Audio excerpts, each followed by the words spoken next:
really wasn't expecting. It wasn't that I went out to win a golf tournament because I had been struggling with my game for a few months, really. And I was kind of, in between what shaft I wanted to play. As a matter of fact, Wednesday of the Players' Championship, I changed my shaft because the shaft that I had, I just couldn't control the ball. Calvin Peete names 6 golfers he will never forgive.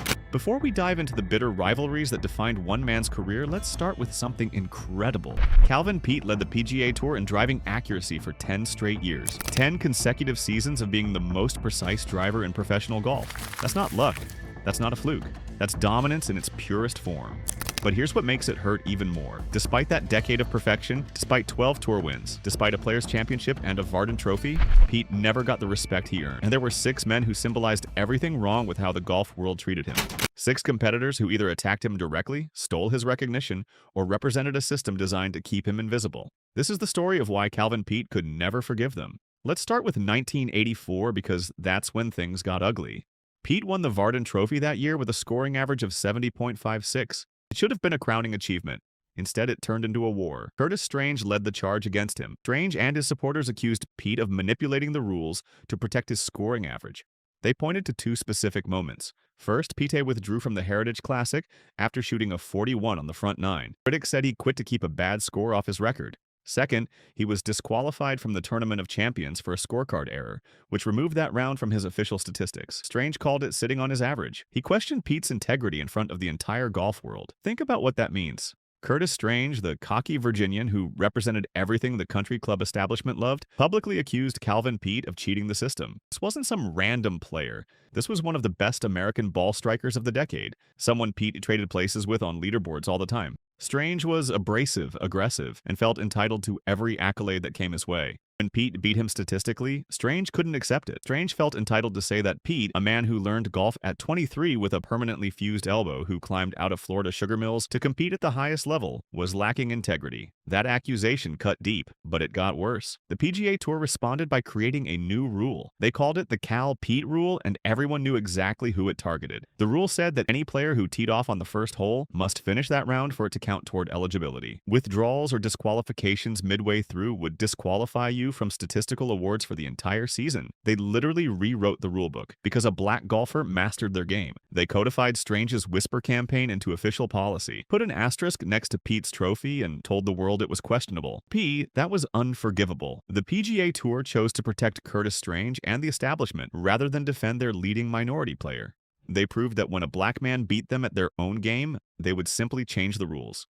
The message was unmistakable. You can win, but we will make sure everyone questions how you did it. Now, before we go further, do me a favor. Hit that subscribe button and drop a comment telling me if you think the Cal Peete rule was racist. I want to know what you think about a rule literally named after one man to delegitimize his achievement. But Strange wasn't the only one Peete couldn't forgive. Let's rewind to 1982 because that season tells you everything about the invisible ceiling placed over Pete's career. 3 men won 4 PGA Tour events that year. Tom Watson, Craig Stadler, Calvin Peete, 4 wins each, identical statistical dominance. But when the awards were handed out, only one man swept the recognition. Watson won Player of the Year. Watson got the magazine covers. Watson got called the greatest of his generation. Meanwhile, Pete's 4 wins were treated like a nice surprise, a curiosity, a feel-good story that would fade by spring. Tom Watson represented everything Peete could never become. Watson was a Stanford graduate, the Golden Boy. He was the idealized image of American golf. Matching him win for win should have shattered that image. Instead, the golf world just ignored the comparison. Watson's victories at Pebble Beach were heroic. Pete's victories were mechanical. Watson missed fairways and got praised for his magical scrambling ability.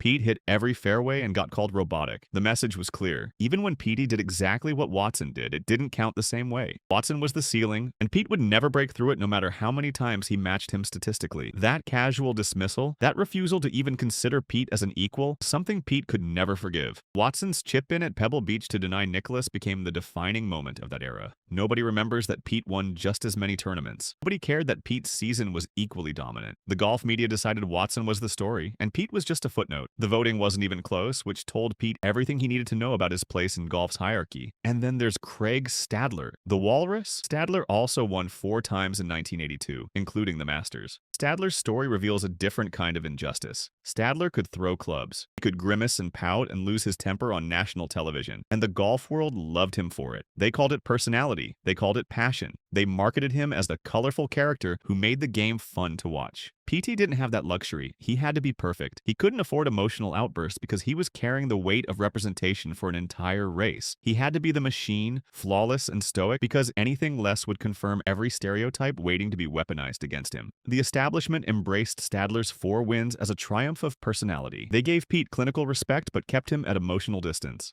Stadler was loved. Peete was respected. And that gap, that difference in how the golf world invested emotionally in their success, highlighted a brutal double standard. White players could be flawed and celebrated for it. Black players had to be flawless, and even then, they were only tolerated. Stadler represented the freedom Peete would never have. And that was another wound that never healed. When Stadler won the Masters, the narrative was about this lovable underdog with a temper who conquered Augusta. When Peete contended in majors, the narrative was always about whether he could handle the pressure, whether he belonged in that elite company. Stadler got to be human. Peete had to be superhuman just to be accepted, but the complications didn't only come from white competitors. Lee Elder broke the color barrier at the Masters in 1975. He was the first black man to play Augusta as a competitor, not a caddy or a waiter. Achievement opened doors for Peete, but the relationship between the pioneer and the beneficiary was far more complex than history books admit. Elder reportedly resented younger black golfers like Peete and Jim Thorpe for achieving the financial success and tour stability he never had. The psychological toll of being first, of carrying that impossible burden, manifested as bitterness. Elder held grudges well into his later years, feeling that his sacrifices weren't properly venerated by those who walked through the doors he kicked open. It's created a crabs in a bucket dynamic. Instead of celebrating each other's success, there was friction. Peete often had to serve as Elder's defender against a hostile press, a burden that distracted from his own game. The defining moment came at the 1986 Masters. After shooting an 87 in the rain, Peete faced media questions about tradition and the black experience at Augusta. Frustrated by questions that white players never had to answer, Peete delivered a scorching response. He said that until Lee Elder, the only blacks at the Masters were caddies or waiters. To ask a black man what he feels about the traditions of the Masters, Peete said, is like asking him how he feels about his forefathers who were slaves. That quote reveals the impossible position Peete was in. He could never just be a golfer. He was always the designated spokesman for centuries of oppression.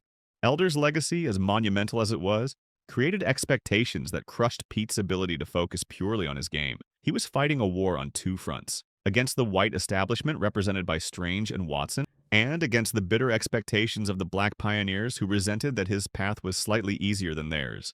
The friction with Elder wasn't about hatred, it was about the weight of a history neither of them asked for, but both had to carry. And Peete couldn't forgive the situation Elder left behind, even if he respected what Elder accomplished. He wanted to honor Elder's sacrifice, but he also needed to be his own man, to write his own story. That tension never resolved itself. Every time Peete stepped onto a course, he carried Elder's legacy, whether he wanted to or not. The burden of representation made it impossible for him to fail without it becoming a statement about his entire race. Then there's Jack Nicklaus, who occupies a strange space in this story. He wasn't openly antagonistic like Strange. He wasn't bitter like Elder. He was the benevolent emperor of golf, gracious and magnanimous. But that graciousness existed because the entire infrastructure of the sport was built in his image.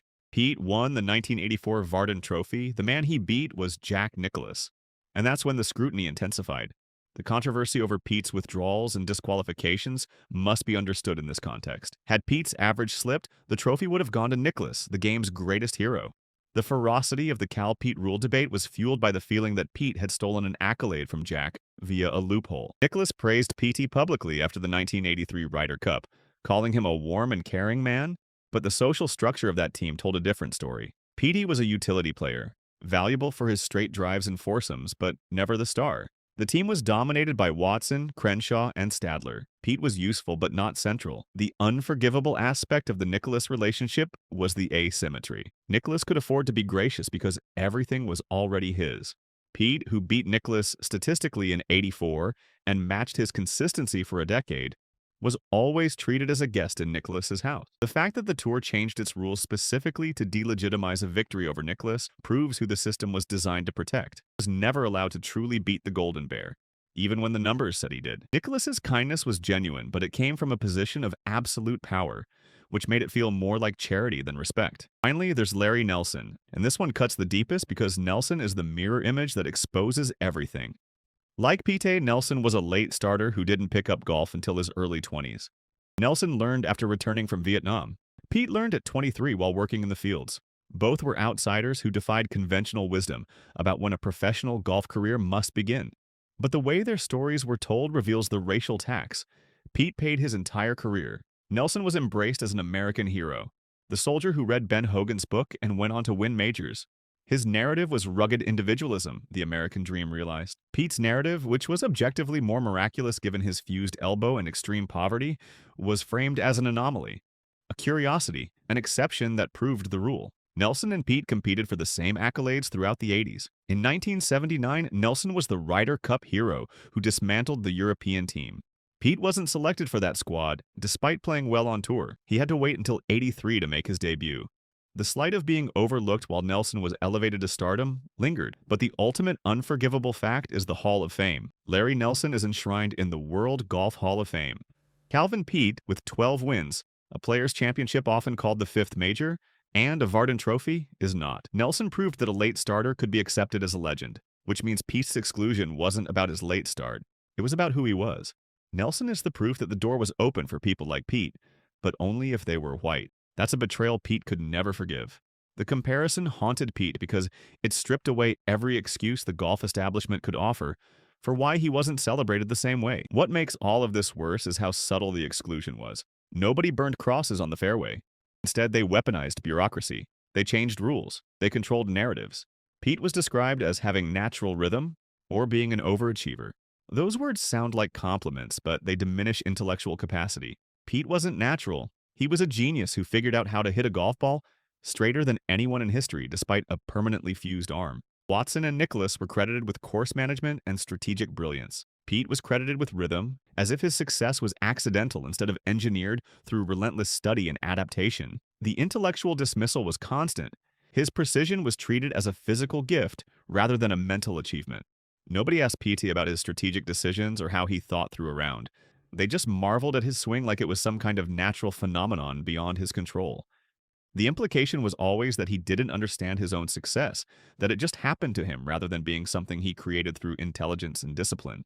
The Vardon Trophy controversy crystallizes all of this. It wasn't enough that Pete won. The establishment needed to question how he won. They needed to imply he cheated. And when they couldn't prove that, they changed the law to make sure nobody could do it that way again. That's not competition. That's suppression. That's a system protecting itself from someone who wasn't supposed to succeed. Curtis Strange attacked his honor. Tom Watson monopolized recognition despite identical results. Craig Stadler got loved for being flawed while Petey had to be perfect. Lee Elder's legacy became a burden instead of a foundation. Jack Nicklaus's shadow made Pete's achievements feel smaller, even when they were equal.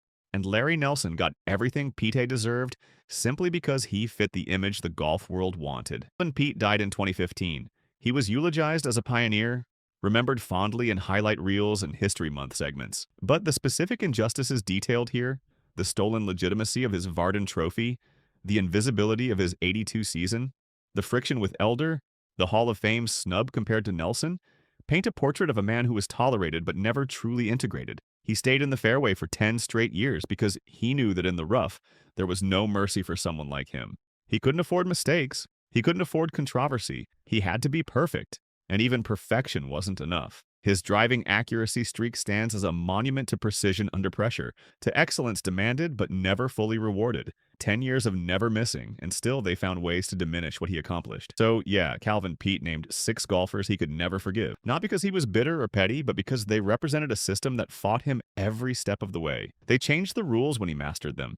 They stole his recognition when he earned it. They questioned his integrity when he proved himself. They wrote him out of history even as they praised his contributions. That's not something you forgive.